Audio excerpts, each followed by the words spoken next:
प्यारे बहनों और भाइयों, मेरा नमस्कार स्वीकार हो। आज हम जड़ी बूटियों की श्रृंखला में आपको बताएंगे।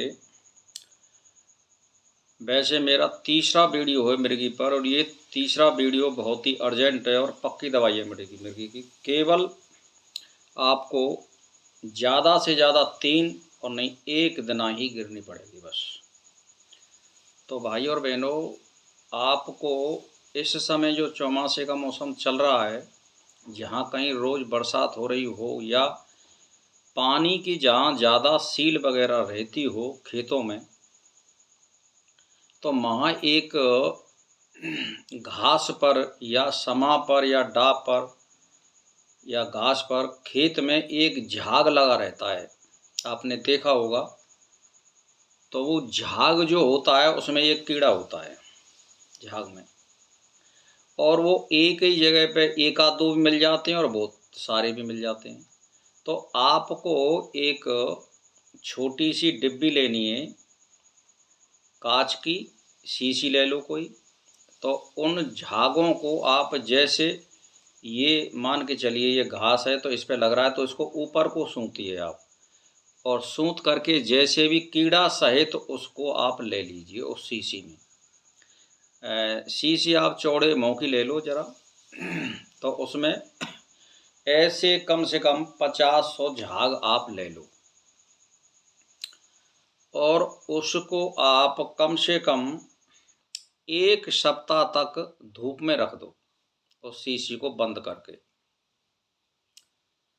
तो धूप में रख दो, और इसको रात को भी रखा रहने दो और दिन को भी रखा रहने दो।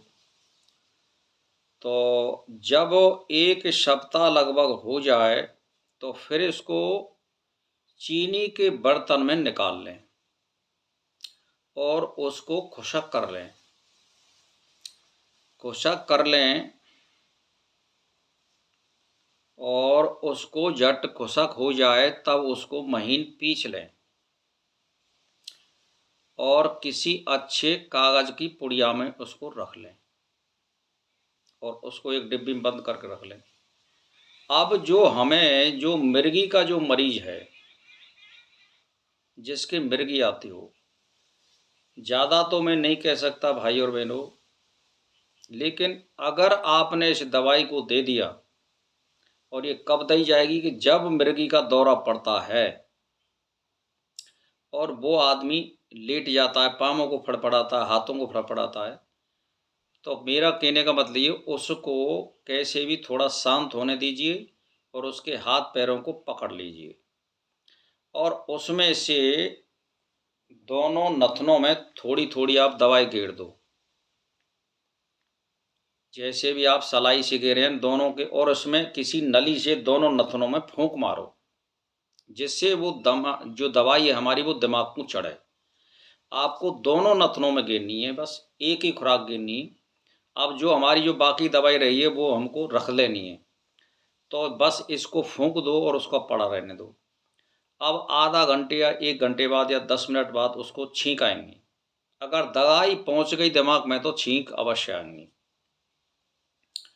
तो इस तरह जब उसको छींक आएंगी तो वो एक अखबार ले ले, और छींकों को वो अपने सामने इस तरह छींके जिससे जो भी कोई बूंद पड़े तो वहाँ पड़े तो वो अखबार पे कीड़ा निकल जाएगा, आपको मालूम पड़ जाएगी। या कोई बर्तन ले ले इस तरह से, तो एक महीन सा कीड़ा होता है वो निकल जाएगा, तो आप समझो आपका मिर्गी बिल्कुल सही हो गया। तो भाई और बहनों, ऐसे आप एक बार नहीं लग रहेगा तो दूसरी बार मिर्गी का दौरा आता है तब आप उस दवाई को फूंकिए, और अगर दूसरी बार नहीं आता है तो तीसरी बार फूंकिए। तो मेरे जहाँ तक है, जहाँ तक तो वो पहली ही दवाई में निकल आएगा। 2 बार फिर आपको ज़रूरत ही नहीं पड़ेगी, नहीं तीसरा तो वो फिर निकल ही आएगा। और फिर अब आपको वो कीड़ा निकल गया, अब रोग समाप्त हो गया। लेकिन उसने क्या है कि वहाँ पर थोड़ा घाव बना दिया है आपके दिमाग में मामूली सा। तो उसको परहेज हेतु आपको कोई खटाई, कोई चावल, कोई उड़द की दाल, कोई पकवान, और ये भैंस का दूध और घी, इसकी बंदी रहेगी। आप इसको बिल्कुल मतलब ये है कि अलग रखें, इनसे परहेज करें, पानी को ज़्यादा ना देखें और आग पर ज़्यादा ना बैठे। अब दवाई देने की कोई ज़रूरत नहीं है।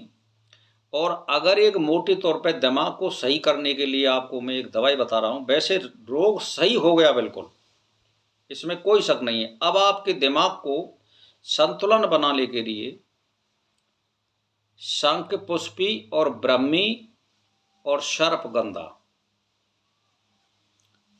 फिर दोहरा रहा हूँ, शंख पुष्पी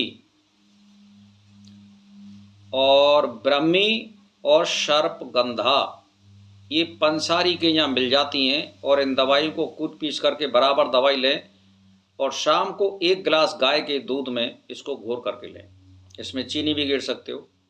तो इस दवाई को आप लेते रहिए, तो इससे दिमाग आपका चुस्त और दुरुस्त हो जाएगा, याददाश्त जल्दी बल्दी आएगी। और साल भर इसको परहेज करिए। रोग आपका तभी ख़त्म हो गया जब वो कीड़ा निकल गया। अब मैं आपको दिमाग को दुरुस्त करने के लिए दवाई बता रहा हूँ, इसको लीजिए और बिल्कुल आप सही हो जाओगे। तो इस वीडियो को ज़्यादा से ज़्यादा शेयर करें भाई और बहनों, और इसी के साथ मेरा नमस्कार स्वीकार।